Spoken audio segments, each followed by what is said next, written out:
Joined by El Cabrera. Ang laro ni Matmat. Si Matmat ay 7 taong gulang. Isang masayahin at mausisang bata. Mahilig siyang maglaro, tumawa at mag-explore ng bagong bagay.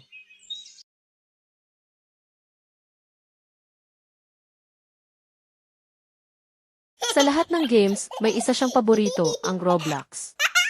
Araw-araw, excited siyang magbukas ng tablet. Nandito na ako sa world ko, sabi niya. Sa Roblox. Kaya niyang gumawa ng bahay. Tumalon sa obstacles. At mag-adventure. Pakiramdam niya, siya ang bida sa sarili niyang mundo.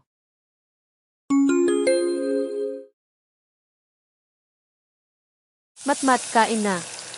Tawag ni Mama mula sa kusina. Sandali lang po.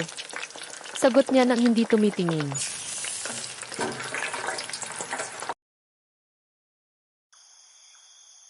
Lumipas ang ilang minuto. Naging oras. Hindi pa rin tumitigil si Matmat sa paglalaro. Isa pa. Last na talaga.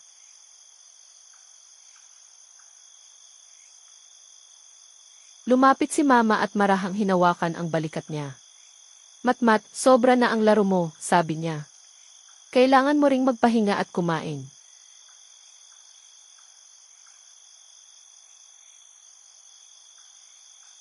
Napayuko si Matmat. Pero Mama, masaya po kasi. Mahina niyang sagot.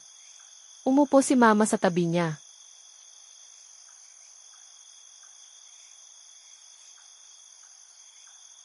Pwede ka pa rin maglaro, sabi ni Mama.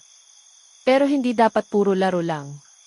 May oras para sa game at may oras para sa iba.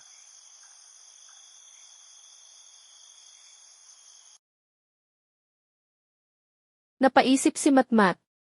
Paano po kung may timer ako? Tanong niya. Ngumiti si Mama. Magandang idea yan.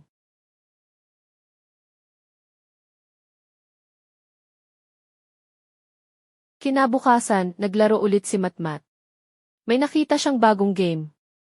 Adventure World.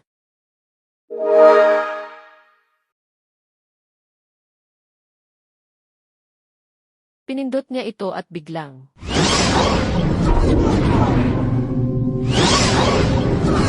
Parang nahigop siya papasok sa screen. Ha? Nasaan ako? Gulat niya. Hello, Matmat, bati ng isang maliit na robot guy. Nasa Adventure World ka. Tapusin mo ang quests para makauwi.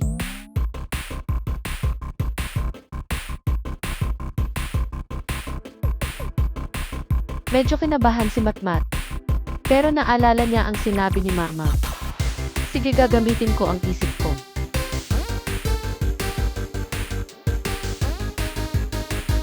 Unang quest, tumawid sa ilog. 3 kahoy ang pagpipilian. Isa lang ang matibay. Hindi ako magmamadali, sabi niya.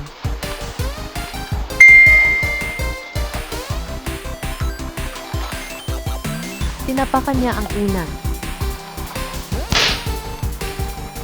Ay, mali pala. Huminga siya ng malalim at nagmasigluwi.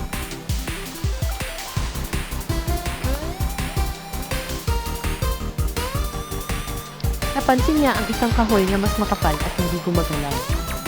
Eto na. Dahan-dahan siyang tumawid.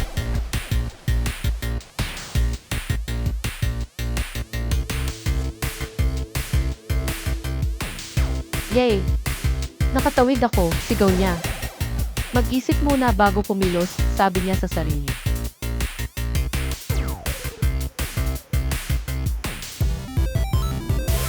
Ikalawang quest, hanapin ang susi. Maraming kahon sa harap niya. Isa lang ang may laman. Hanap ako ng clue, bulong niya.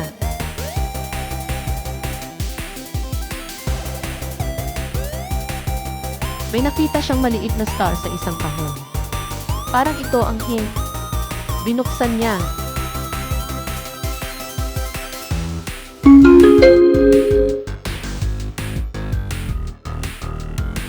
Nandito nga ang susi, tuwang-tuwa siya.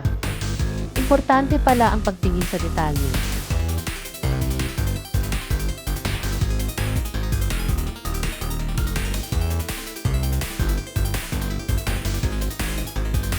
Ikatlong quest, tumalon sa tamang tiles. Makukulay ang sahig, red, blue, green. Kapag mali, babagsak ako.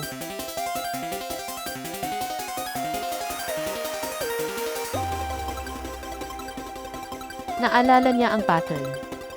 Red, blue, red, green. Dahan-dahan siyang tumalon.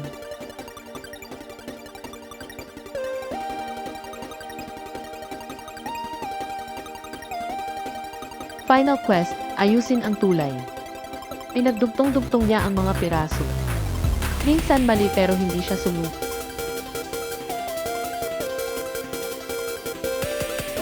Hanggang sa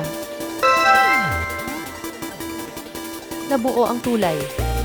Magaling, Matmat, sabi ng robot. Biglang nakabalik siya sa bahay.